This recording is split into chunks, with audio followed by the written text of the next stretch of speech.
প্রক্রিয়ার অনেকগুলো ধাপ ইতিমধ্যেই আমরা পার করে ফেলেছি। আজকে আমাদের প্রতীক বরাদ্দের যে প্রক্রিয়াটি ছিল সেটিও প্রায় সম্পন্ন হয়ে গিয়েছে। যারা প্রার্থী যারা প্রতীক পেয়েছেন তাদেরকে আমরা অভিনন্দন জানিয়েছি। আমরা মনে করি যে তারা সবাই একটি দায়িত্বশীল অঙ্গনের একটা সাথী হয়ে ইতিমধ্যে তারা সাথী হয়েছে। তাদেরকে বলেছি তাদের এই দায়িত্বশীল অঙ্গন থেকে তারা যেন দায়িত্বশীল আচরণ করে। তাদেরকে আমরা ধন্যবাদ জানিয়েছি যে ইতিমধ্যেই নির্বাচনী তফসিল ঘোষণার পর থেকে তারা আচরণ বিধিমালা যেভাবে মেনে চলেছে এই জন্য ধন্যবাদ জানিয়েছি। আমি বলেছি যে আমি প্রত্যাশা করি তারা 12 তারিখ পর্যন্ত তাদের এই আচরণ বিধিমালা তারা মেনে চলবে।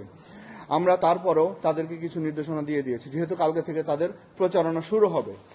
সেই ক্ষেত্রে আমরা বলেছি যে আপনারা কোনো রকমের পোস্টার করতে পারবেন না, আপনারা যে লিফলেট যেটি বিতরণ করতে পারবেন সেটির সাইজ কি হবে, সেখানে কার ছবি থাকবে সেটা আমরা বলে দিয়েছি। আমরা বলে দিয়েছি কয়টা থেকে কয়টা পর্যন্ত মাইকিং করতে পারবে, সেখানে কয়টা মাইক ব্যবহার করতে পারবে সেটা বলে দিয়েছি। আমরা পরিষ্কারভাবে বলে দিয়েছি যে আপনারা কোনো ধরনের কোনো শোডাউন করতে পারবেন না, সেটা মোটরসাইকেল হোক, সেটা মাইক্রোবাস হোক, সেটা ট্রাক হোক, বাস হোক, লঞ্চ হোক, কোনো শোডাউন তারা করতে পারবে না। আমরা সেটা বলে দিয়েছি। আমরা বলে দিয়েছি এই ক্ষেত্রে কোনো রকম ব্যত্যয় ঘটলে আমরা ব্যবস্থা গ্রহণ করব। এর পাশাপাশি আমরা আমাদের এবারকার যে বিষয়গুলো আছে সোশ্যাল মিডিয়া প্ল্যাটফর্মটা এবার আমাদের কাছে সবচেয়ে বেশি গুরুত্বপূর্ণ। আমি তাদেরকে বলে দিয়েছি আপনার পক্ষে কেউ যদি সোশ্যাল মিডিয়াতে কোনো প্রচারণা চালায় আমাকে জানাতে হবে। আপনি তার সম্পর্কে তার পেজ সম্পর্কে আমাকে জানাবেন, সে কে সে সম্পর্কে আমাকে জানিয়ে আপনার প্রচারণা কার্যক্রম আপনি করবেন, আদারওয়াইজ আমরা আপনার বিরুদ্ধে ব্যবস্থা গ্রহণ করব। আমরা এবার জানেন যে পোস্টাল ব্যালট একটা গুরুত্বপূর্ণ অংশ, সেই বিষয়ে আমরা তাদেরকে পরিষ্কার বলে দিয়েছি পোস্টাল ব্যালট যেটি আগামী কাল বা পরশু থেকে যেটি আসা শুরু হবে, এবার প্রবাসীরা জানেন আপনারা ভোট দিতে পারবে একটি বড় একটা অংশ, এবং চট্টগ্রামে একটি বড় একটি অংশ পোস্টাল ব্যালটে তারা পাঠাচ্ছে, রেজিস্টার্ড হয়েছে। সেই পোস্টাল ব্যালটগুলো ঢাকা থেকে যখন চট্টগ্রামে পোস্ট অফিসে আসবে, এরপরে চট্টগ্রাম থেকে এই পোস্টাল ব্যালটগুলো আমাদের ট্রেজারিতে সংরক্ষণ হবে। আমরা বলে দিয়েছি ট্রেজারিতে একটা নির্দিষ্ট টাইমে পোস্টাল ব্যালটগুলো ঢুকবে। যখন পোস্টাল ব্যালটগুলো ঢুকবে সেখানে তাদের একজন করে এজেন্ট দেওয়ার জন্য আমরা বলে দিয়েছি লিখিতভাবে।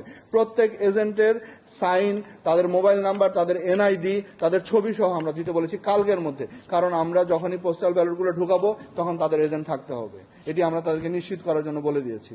আপনাদের মাধ্যমে আমরা বলতে চাই যে তারা যেন অবশ্যই তাদের এজেন্টগুলোকে নিশ্চিত করে।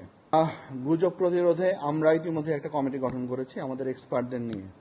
সেখানে আমরা এবং আমাদের বিভিন্ন ডিপার্টমেন্টের চুয়েট বা অন্যান্য যারা এক্সপার্ট আছে তাদেরকে নিয়ে আমরা কমিটি গঠন করেছি। আমরা কুইক একটা রেসপন্স তাদেরকে দিতে চাই যে ক্ষেত্রেই যে ধরনের গুজব আসুক। পাশাপাশি একটু আগেও আমি সেনাবাহিনীর সাথে কথা বলছি, তাদের একটা ইন্টেলিজেন্স কাজ করছে এবং আমাদের ডিজিএফআই তাদের ইন্টেলিজেন্স কাজ করছে। যদি এই ধরনের কোনো কিছু আসে আমরা সাথে সাথে তার কাউন্টার যে রিয়েল যে পিকচারটা সেটা আমাদের দেওয়ার চেষ্টা করব, যাতে গুজবটা কোনোভাবেই প্রভাব বিস্তার না করতে পারে। গুজবকারী যারা আসবে তাদেরকে অবশ্যই আমরা আইনের আওতায় নিয়ে আসবো।